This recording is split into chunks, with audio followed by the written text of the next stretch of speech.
যাকে তোমার ভালো লাগে না তাকে একেবারেই বলে দাও, তুমি চলে যাও, তোমাকে আমার দরকার নেই। দিনের পর দিন একটা মানুষকে একটু একটু করে ইগনোর করার কোনো মানেই হয় না।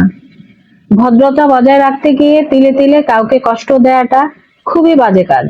তার চেয়ে বরং অভদ্র হয়ে সোজাসাপটা বলে দাও, ঝুলিয়ে রেখো না।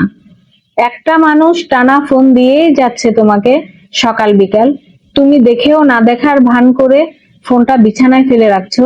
রিং বেজে যাচ্ছে, মেসেজ আসছে, সপ্তাহখানেক পর যখন মুখোমুখি দেখা হলো খুব ভালো মানুষই করে বললে, আমি মাঝে অসুস্থ ছিলাম তাই ফোন ধরা হয় নাই, মেসেজ চেক করি নাই, সরি। মানুষটা ভরসা পেল, তোমাকে কাছের মানুষই ভেবে বসে থাকলো, অথচ তুমি তো তার কাছের মানুষ না। তুমি দূরে দূরে থেকে কাছের মানুষ হবার অভিনয় করছো।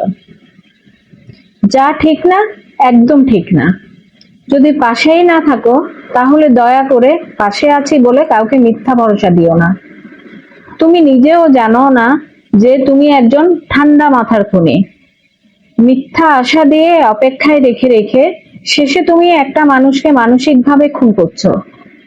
দিনের পর দিন কারো মনে তোমার জন্য বিন্দু বিন্দু মিথ্যে এক্সপেকটেশনের সমুদ্র, তাকে ডুবিয়ে মারার কোনো অধিকার তোমার নেই, একদম নেই। এমন একটা দিন আসবে যেদিন তুমিও অন্য কারো পিছু ছুটবে, মাতালের মতো ধুঁকতে থাকবে, পাগলের মতো চিৎকার করে তার অ্যাটেনশন চাইবে। ফোনের রিং এর পর রিং বাজবে, মেসেজের পর মেসেজ সিন হবে। আস্তে আস্তে তুমি টের পাবে তুমি ডুবে যাচ্ছ এবং খুব চেনা একটা সমুদ্রে ডুবে যাচ্ছ।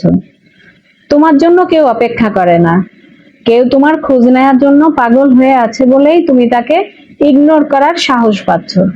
কারো দুর্বলতার জন্য তাকে অবহেলা করা, এই সাহসটুকু একদিন তোমার ভয়ের কারণ হবে, অবশ্যই হবে।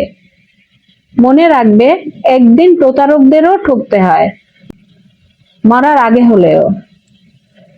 প্রকৃতির অলিখিত সংবিধানে এটাই লেখা আছে যে কাউকে ঠকিয়ে খুব বেশি দূরে পর্যন্ত যাওয়া যায় না।